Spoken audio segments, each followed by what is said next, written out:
একটা মেয়েকে বুঝছো, খুশি করা অনেক কঠিন। অনেক অনেক ইফোর্ট দিতে হয় একটা মেয়েকে খুশি করতে হলে।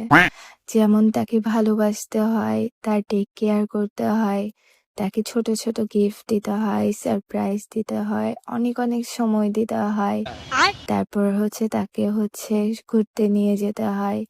অনেক ভালোবাসা দিলে একটা মেয়ে অনেক বেশি খুশি হয়। কিন্তু একটা ছেলেকে দেখো, খুশি করাটা কতটা সহজ। একটা ছেলেকে বুঝছো, খুশি করতে হলে বেশি কিছু লাগে না।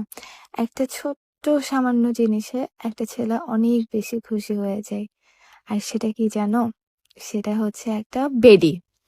যেমন হচ্ছিস তুই তুই এত ফালতু, এত ফালতু। এই তো বেডি কোত্থেকে আসে তোর জীবনের মধ্যে? 2 দিন পর পর এক একটা মেয়ে ফ্রেন্ড, 2 দিন পর পর এক একটা মেয়ে ফ্রেন্ড। কি শুরু করছিস তুই?